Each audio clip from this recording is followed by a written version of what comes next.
Harmony est le personnage central de Super Mario Galaxy et est également le personnage qui a le passé le plus triste de toute la série Mario. Derrière sa malheureuse autobiographie racontée par elle-même au Lumas dans Super Mario Galaxy, plusieurs théories se sont créées. L'une d'entre elles dit qu'Harmony serait la fille de Mario et Peach. Impossible me direz-vous, eh bien pas tant que cela si on s'intéresse aux arguments de cette théorie. Le premier argument, c'est le physique. En effet, Harmony ressemble énormément à la reine du royaume champignon, notamment au niveau des yeux ou encore au niveau du visage, de la coiffure, etc. De plus, les concepteurs de personnages de Nintendo se sont basés sur les princesses déjà existantes pour la création de la princesse des étoiles. Ensuite, dans l'histoire d'Harmony racontée par elle-même, celle-ci dit que son père a une moustache dont il en est très fier. Cela est, à mon avis, en aucun doute une référence directe à Mario.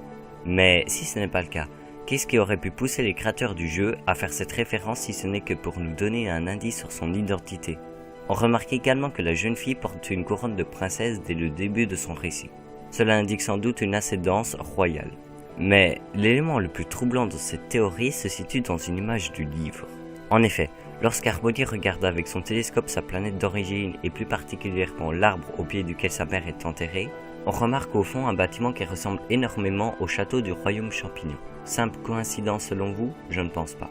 Cependant, certaines personnes ne croient pas à cette théorie car Harmony semble un peu plus jeune que Mario et Peach, donc certainement pas assez pour être leur fille. De plus, ils se souviendraient tout de même de l'existence de leur enfant.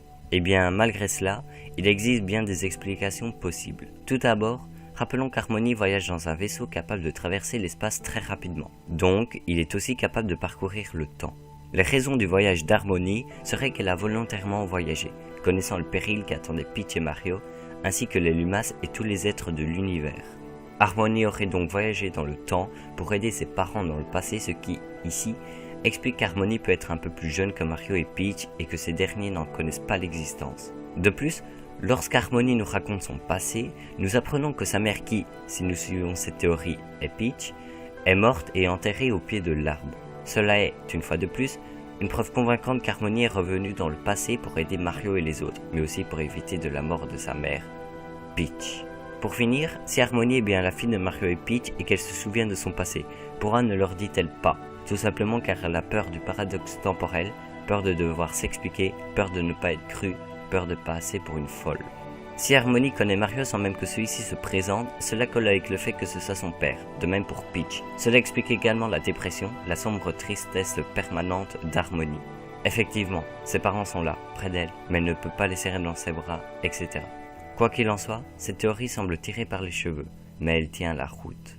Voilà les gens, c'est la fin de cette vidéo, j'espère qu'elle vous aura plu. N'hésitez pas toujours à me proposer des théories en commentaire, je le ferai pour l'épisode prochain. Merci à ceux qui prendront la peine de lâcher un like, de vous abonner, de partager la vidéo. Et sur ce, je vous dis à la prochaine. Bis.